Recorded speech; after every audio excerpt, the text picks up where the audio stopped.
We have all encountered that certain child in the grocery store or a superstore, that child who has spotted something that he or she wants, who becomes very angry and whiny. Mommy, I need that. Please, please, I've got to have. And all of us has a little child like that somewhere deep inside of us that occasionally pops out when we're out and about shopping, when we see something that we've just got, oh God, please, I need that. Why can't I? We all have our weaknesses. We all have our moments. And confession is good for the soul. So somebody tell me, when you're out and about, what is it that tends to trip your wire and turn you into that needy little child? Oh, I want that. Somebody tell me, what's your weakness? Shoes. Get that. Pastor Vivian is confessing this morning. Shoes. Anybody else? Anything. Okay. Anything that catches your eye. Mike loves antiques. What else? Tesla. Somebody said a car. Clothes.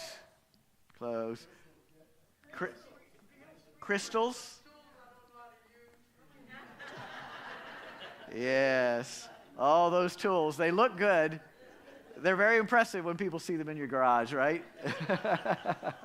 For me, my weakness is art. I remember a time 25 years ago when I was standing in a fine arts studio in DuPont Circle in Washington, D.C., gazing at a painting that to me was absolutely magnificent. It was huge, 7 feet tall, 4 feet wide, an abstract work. The title of it was God's Spirit. It was done mostly in shades of brown, but there were accents of bright orange and yellow, and it created the abstract image of the concentrated presence of infinite energy, kind of like I would imagine what Moses saw at the burning bush. My description does not even begin to do it justice. I can't explain it, but it was magnificent. I stood there thinking how wonderful it would be in my home if only I could have that. And it wasn't very expensive. Only $7,000. And there was this voice in the back of my head that said, this is why God created credit cards. Jeff, you could have this. You could have this shipped to your home today. Go ahead, get it. We've all experienced that. That push-pull. The things that money and credit cards can buy versus what makes sense in our life. So today, as we're continuing through our Getting Myself Together sermon series, let's take a little bit of time to think about the power of money in our lives and how we as followers of Jesus should relate to it. Starting with prayer. God, scholars remind us that the Bible talks about money more than any other practical subject, more than even grace and love. Probably because money affects virtually every aspect of life. And if we don't get our relationship with money right, it can make all of life miserable. So today, reward the extra effort we all made to brave the snow and the cold, to be in this place, and give us an insight or two that we can take with us that can help us become better money managers. In Jesus' name we pray. Amen. So in your mind's eye, try to picture the scene that's being described in our gospel passage today. Thousands upon thousands of people have gathered to hear Jesus, and he begins to teach. But in the middle of his teaching, we're told that he was interrupted by someone in the crowd. Luke chapter 12 and verse 13 says, someone in the crowd said to Jesus, "Teacher, Tell my brother to divide the family inheritance with me. It must have been an awkward moment. Apparently, his brother was right there with him. Imagine if in the middle of today's service, one of you were to cry out to me and say, Jeff, tell my spouse that he or she needs to do this, that, or the other. It would be a really awkward moment, right? So this man has interrupted Jesus' teaching, saying, tell my brother to divide the inheritance with me. Understand that in that time, in that culture, it was customary for the eldest brother to get a double portion of the inheritance. So if there were two brothers, the elder brother stood to receive 2/3 of the estate, the younger brother 1/3. So apparently the younger brother is saying, Jesus, tell my older brother to divide the estate with me 50-50, even Steven. It's not difficult to imagine the tension that must have been roiling in that family leading up to their father's death. As brother pits himself against brother. I can imagine the younger brother saying, I have done as much for dad as you have. Why should you get a double share? I'm more responsible for you than you are. Anyway, I can imagine the older brother saying, you just couldn't wait till dad died so you could get your hands on that money. And I see that tension spilling out not just into their lives, but into their family. And so Jesus uses this as an occasion to talk to us about our relationship with money. He tells us a story, a parable, about a farmer whose crops were producing so much, the harvest was outstripping the capacity of his barns to hold it. So the farmer thought to himself, what am I going to do? I know, he said to himself, Luke 12:18, I will pull down my barns and build larger ones. And there I'll store all my grain and all my goods. And then I will say to my soul, soul, now you have ample goods laid up for many years. Relax, eat, drink, and be merry. Do you see the tragic mistake this farmer was making? The mistake is not that he was coming up with strategic plans to allow his business to continue to grow. That's just good common sense. That's just good stewardship. The tragic mistake he's making is the attitude, the perspective on life that he's carrying with him that's implicit in the words that he speaks. It's clear from how he expresses himself here that in his mind he believes that to be truly happy in life, he first has to attain a certain level of prosperity. Then he can relax. Then life will be good. Then he can be merry. And so he throws everything that he's got, all of himself, into creating and getting to this certain level of prosperity so that then he can finally kick back and enjoy life. Problem is, Jesus says, that night, in his sleep, unexpectedly, he died, never having kicked back and enjoyed life. What a waste. Jesus calls him a fool. Jesus goes on to say in Luke 12:15, beware, for your life does not consist in the abundance of possessions. Let those words sink into your soul today. The essence of life is not found in money or in the things that money can buy. Author Max Lucado tells the story of how he became an avid cyclist. A friend of his at church who was a cyclist said, Max, I think you'd really like it. You should get a bike. You should try it out. So Max says, I bought a bike. I bought those clip-in shoes. I bought some spandex. He says, I went all out. And I started riding and discovered that I loved it. Then he said, my friend said, you need some more stuff for your bike if you're going to have the full biking experience. And so Max says I started buying all kinds of gadgets for my bike. I bought a speedometer and I bought a pulse rate monitor, and I bought a device that tells me the incline of the hill that I'm going up. Before long, he said, I had gadgets upon gadgets. I had completely tricked out my bike. Then he said, my cyclist friend said to me, you would be a better biker if you'd listen to hard rock while you're biking. So Max bought some expensive headphones, and now he was listening to music as he biked until one day he wrecked his bike. He asked another friend if he could borrow his bike. It was a stripped-down, bare bones bike. And of all days, Max says, I forgot my headphones that day. So it was just him and a stripped-down bike. Max says it was a different experience. And it was absolutely delightful. Delightful. He said, that day I got back to cycling for the pure joy of cycling. Wide open spaces, big blue sky, wind in his face, air in his lungs, the pure joy of movement. It was heavenly. What an important metaphor for our lives. What a parable for our times.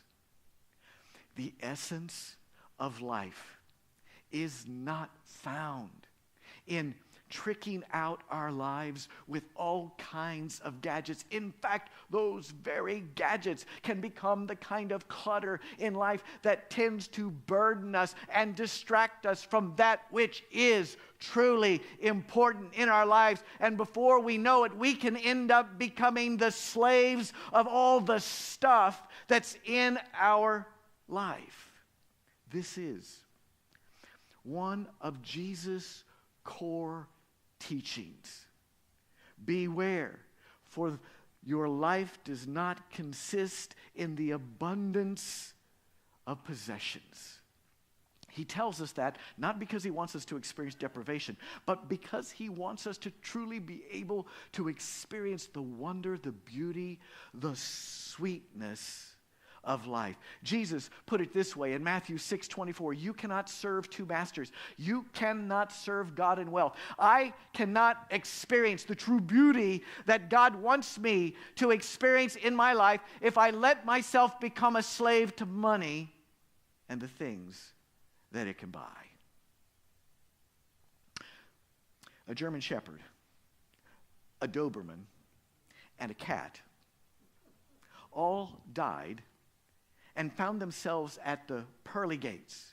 God greeted them there, sitting on the throne, and said to the three of them, I want each of you to tell me what it is that you truly believe in. The German shepherd said, I believe in training and discipline and loyalty to my master. God said, that is wonderful. You can sit here on my right hand.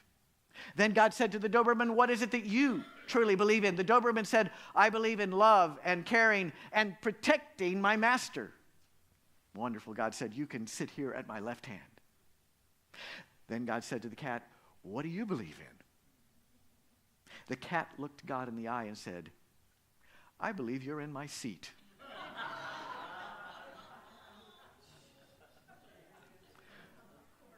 Money is like that cat. Money would like to take the place of God in your life. Problem is, God is a gentle shepherd who seeks to lead us beside still waters. Money can be a cruel taskmaster. Money can be like a virus that invades the body and to survive has to keep replicating itself over and over again until it eats you up inside. Money says to you, you need more of me. You need one more of me, another one of me, another one of me, another. And before long, it eats up our life. It consumes our life. Dave Ramsey, the author of the famous course, Financial Peace, puts it this way. Money makes a fantastic servant, but a horrible master. If you don't tell your money where to go and what to do, it will definitely master you and the rest of your life.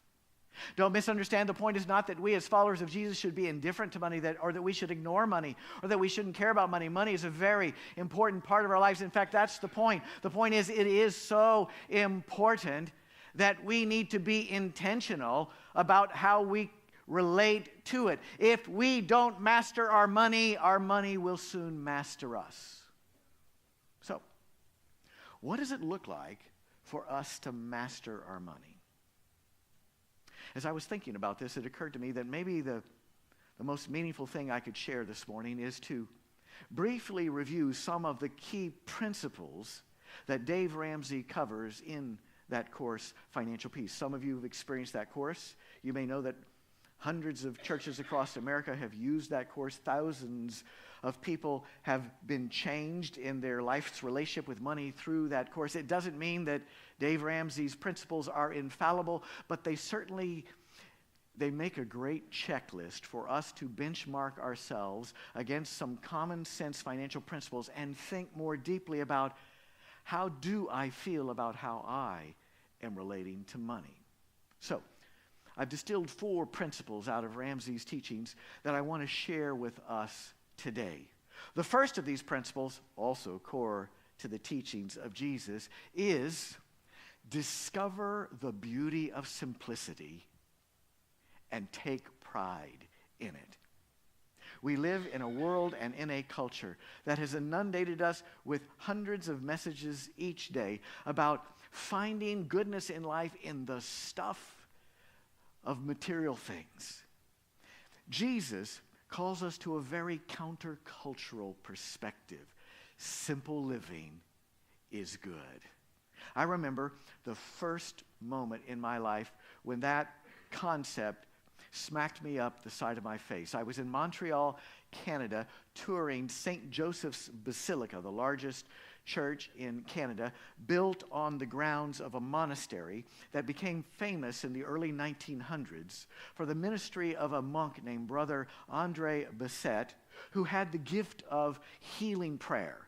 So thousands of people would descend upon that monastery seeking prayer from Brother Andre. Hundreds received miraculous cures, and so even after he died, pilgrims by the thousands still flock to that monastery and to St. Joseph's Basilica. In fact, there's a huge hall in the basilica that is lined on either side with row after row of prayer candles where people come and light prayer candles for healing for themselves and for loved ones. It's an amazing sight. But the most memorable part of that tour for me was when they took us out back to the dormitories where the monks lived and took us up to the second floor to show us the room that Brother Andre lived most of his life in, exactly the way it was on the day he died. Here's this powerful person who had a huge impact, lived a profoundly meaningful life. And I'm thinking to myself, this will be interesting to see what his nest was like, what his living space was like. I walked into that room and was struck by its utter starkness. A simple 10 by 10 room, bare floor, bare walls, a small print hanging on one of the walls.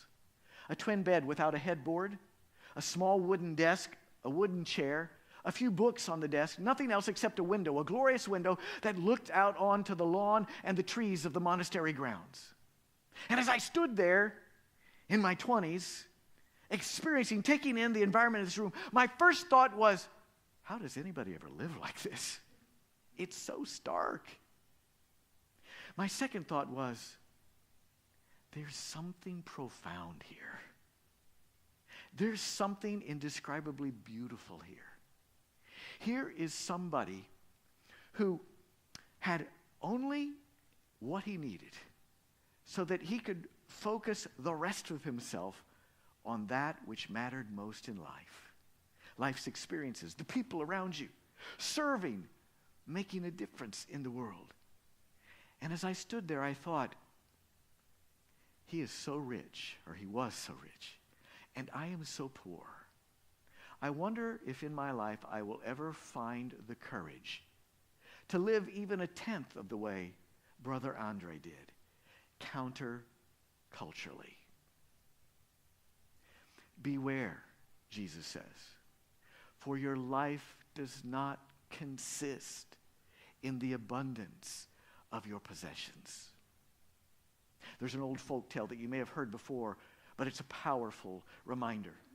The folk tale is about a wealthy woman who had a teenage daughter who'd only in her life experienced luxury, and mom wanted her daughter to understand how lucky she was and how most people didn't live that way. And so mom takes her for an overnight trip out into the countryside where they spend the night with a poor farm family. As they're headed home the next day, mom says to her teenage daughter, "What did you think?" "Wow, Mom," she says. "Thank you for taking me there. I learned so much." Mom says, "Well, talk to me about that. What did you learn?" Her daughter says, I learned that we have one dog, but they have four. I learned that we have a pool that goes halfway out into our garden, but they have a stream that never ends. I learned that we have a lantern that lights our garden, but they have the moon and the stars. I learned that we buy our food, but they grow their own food. We live on 20 acres, but they have fields that surround them for as far as the eye can see. I learned that we have a wall that protects our house, but they have friends that look after them. Her mom was speechless at this point. Her daughter goes on to say, Mom, thank you for showing me how poor we are and how much better life can be. There's a lot of wisdom in that. The simple things in life are what make it worthwhile, are what give us joy. So why do we give so much of ourselves to accumulation of stuff and more stuff? A family made the difficult decision that it was time to put their elderly, frail father in a care facility. So they chose the best possible facility, the best that money can buy. It was a beautifully appointed care facility with wonderful, attentive caregivers, a low caregiver to resident ratio. It was, of course, difficult to leave their dad there that first night. The next morning, the caretakers awakened him, bathed him, dressed him, fed him a wonderful breakfast, and then situated him in a big overstuffed chair looking out a window onto a sun-drenched garden. As the old man sat there, before long he began to tilt a little bit to the right, and an attentive caregiver rushed over and sat him back up straight so he wouldn't topple out of the chair. Before long he began listing to the left. Another attentive caregiver noticed, rushed up, set him up straight again. This happened several more times. Before long it was lunchtime. Family drops by to check in. Dad, how's it going? Oh, it's pretty nice, he says, but there is one problem. What is it? Dad says, they won't let me fart.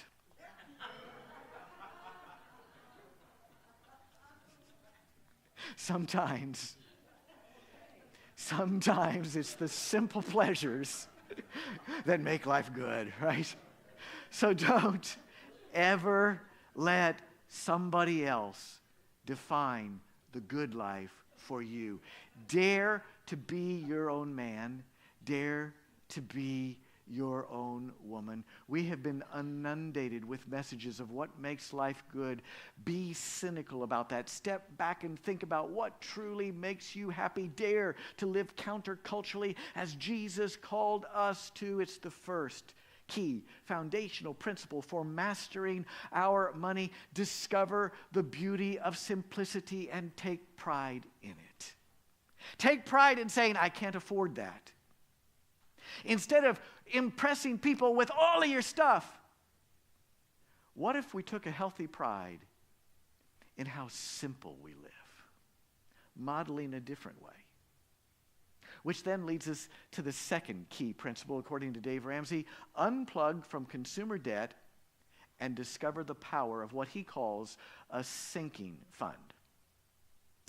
Neil McGregor has written a book that's pretty well known called The History of the World Told in 100 Objects.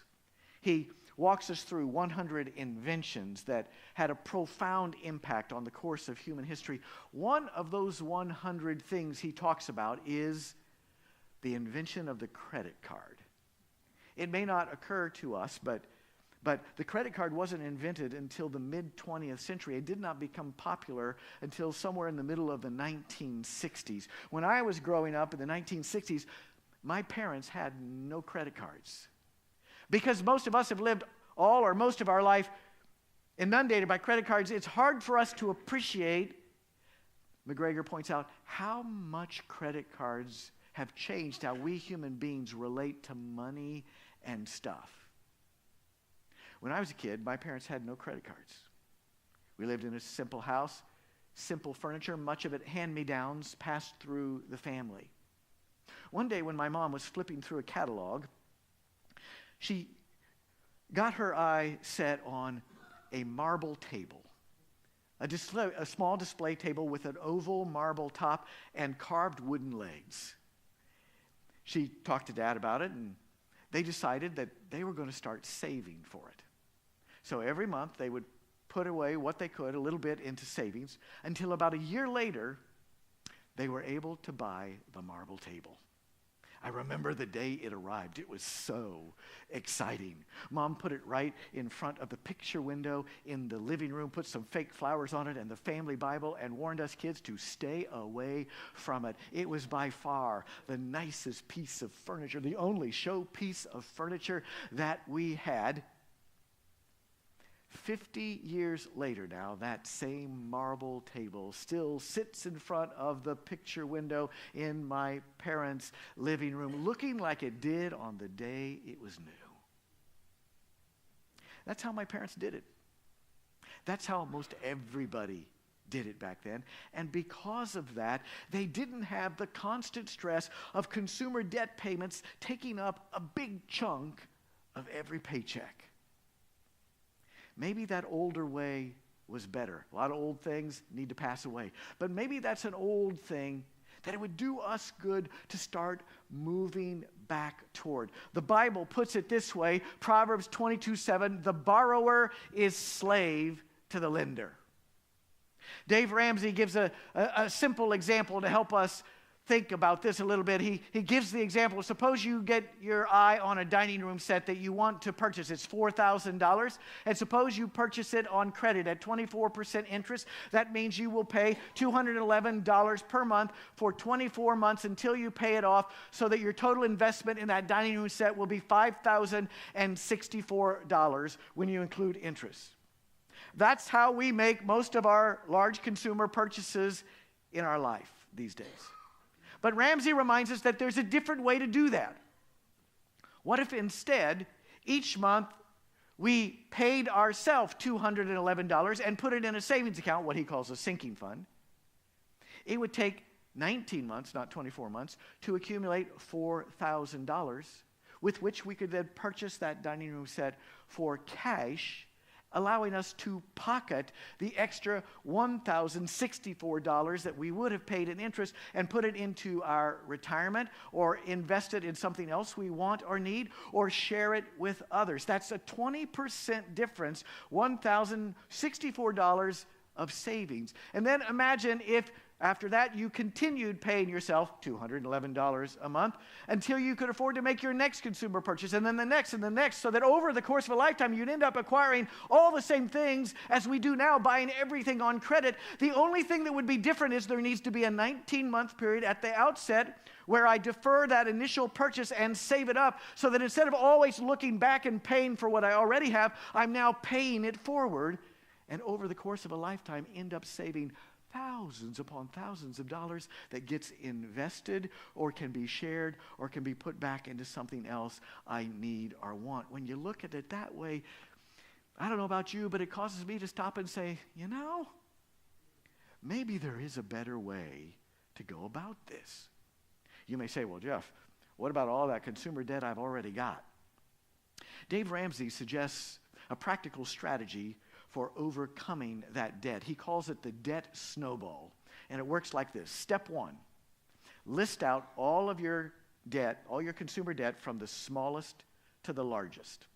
Step 2, pay down your smallest consumer debt as rapidly as you can. Step 3, once you've paid off that first debt, take the amount you were paying on that first debt and add it to what you're already paying for your second debt each month, so that you pay off your second debt even faster. Once your second smallest debt is paid off, take what you were paying for your first debt and your second smallest debt and add both to what you are currently paying on your third smallest debt, and pay that off even faster, and so on and so forth as you move down through them. He suggests we start with our smallest first, because it builds momentum. It allows us to get that psychological win of, hey, I've paid off a debt, and now too, I'm building some momentum, and it begins to train us in a new way of thinking. What would it look like if we would get off the debt treadmill? He's not infallible. I'm just saying, let's think about it. It challenges me. How about you? Principle number 2. Principle number 3, and I'm going to start moving really quick now because we run out of time. Principle 3, Ramsey says, is create a budget and then spend to budget. Jesus in Luke chapter 14, verse 28 says, which of you, intending to build a tower, does not first sit down and estimate the cost to see whether you have enough to complete it? Otherwise, when you've laid a foundation and are not able to finish, all who see it will begin to ridicule you, saying, this person began to build and was not able to finish. Jesus is making a simple common sense observation. You got to lay financial plans for the important things you want to do in life. Our church here could not survive without a budget. Every business we patronize could not thrive without a budget. So why would it surprise us that our personal household finances are stressful and struggling if we haven't taken the time to create a budget? Dave Ramsey says, a budget is me telling my money what to do. No budget is my money telling me what to do. If you're interested in experimenting with a personal household budget, there's a great free online resource also produced by Financial Peace that can be found at the website that's called everydollar.com. And I've printed that under sermon notes on the bottom of page 2 of your worship bulletin. Everydollar.com gives you a beautiful free template that walks you through step by step how to create your own personal budget. If this calls to you, if this resonates with you, give it a shot this week and see how it feels. Principle number 3. Because what we do with our money matters a great deal. And God has gifted us with a lot of money. It may not feel like it, but do you realize that every person here today, including the poorest among us here today, that every single one of us enjoys a standard of living that is better than 99.4% of all humans who've ever lived. Think about that. Of the 80-so billion people who've lived on planet Earth, by virtue of being alive in America in the 21st century, every single one of us are in the top 1% of wealth in the history of the world. We ought to be able to live on that without being stressed if we apply simple common sense. And there ought to be enough left over to save a little and to give a little, which is the 4th point that Dave Ramsey makes. He suggests that we build giving and saving into our budget as a top-line priority. Jesus says, to whom much is given, of them shall much be required. Think of it this way. Imagine that you've got a really important package that needs to be delivered to somebody who really needs it. And so you go to the UPS store and you ship it overnight. But the next day on the UPS truck, the delivery man, instead of delivering it, takes it home. You confront the delivery man and say, why did you take it home? He says, well, if you didn't want me to have it, why did you give it to me? And you say, because you're the delivery man, and you were supposed to deliver it to the person who needed it. I wonder how often God says that to us. God entrusts us with much, and much of that is to be used to support our life, but some of that is not for me. It's for somebody else. I'm just supposed to be the delivery man that gets it where it's supposed to go to someone who needs it deeply, spiritually, materially. To whom much is given, of them much will be required. We can't experience financial peace without, among other things, sharing of what God has given us. So, here are 4 core principles. There's much more to financial peace, but these are 4 of the core principles. Which one of these 4 principles most resonates with you as an area for potential growth in your life? Maybe none of them do. As I said at the outset, he's not infallible. And it's perfectly fine to come to church and say, that was interesting, but it's not for me. It's perfectly fine to come to this church and go home and say the preacher was full of it today, because I'm sure there are Sundays when I'm full of it. We're not the kind of church where the preacher throws something out and everybody salutes and says it must be infallible, it must be right. So look at these principles critically, think about them, and if they call to you, you might want to put one or more of these principles in your spiritual action plan. Right now, some of us, those of us who want to, are in the process of creating a 2019 spiritual action plan. Those action plans consist of two simple parts. Part one, what are the spiritual practices I feel called to commit to this year to keep myself spiritually centered? And you list out 1, 2, or 3, whatever the practices are you feel called to. Part two, what life growth goals do I feel called to in 2019? And you list a goal or two that you feel called to, growth edges in your life. If you need a copy of the template for a spiritual action plan, there are extra copies out at the welcome desk. Some of us feel called to incorporate one or more of these principles into our growth objectives for 2019, because if we don't master our money, it's going to master us. Let me close with this. Near the start of the sermon, I told a disparaging story about cats, so let me make up for it. I want to introduce you to a cat that I believe captures the essence of what we're talking about today. Take a look. This cat gets by without any legs, any front legs. Meet Abel.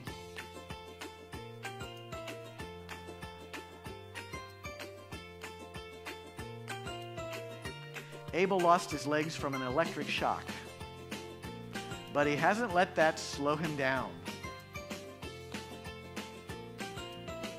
He lives up to his name and can do anything a normal cat can.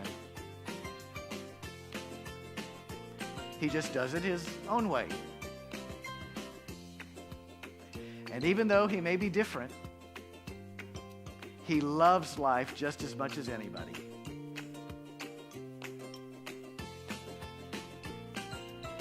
He puts the able in capable. Abel reminds us that it's not how much we have so much as what we do with what we have. You can be a cat and have 2 legs and have a fabulous life. And you can be a cat with 4 legs and find a way to be miserable. Maybe our challenge financially is not to have and find and get more money, but rather to make the most of what we already have by becoming better money managers so that we can experience financial peace. We can do this, folks. We can take charge. We can be free people. Simple is good. Take pride in it. Beware, your life does not consist in the abundance of possessions. Amen.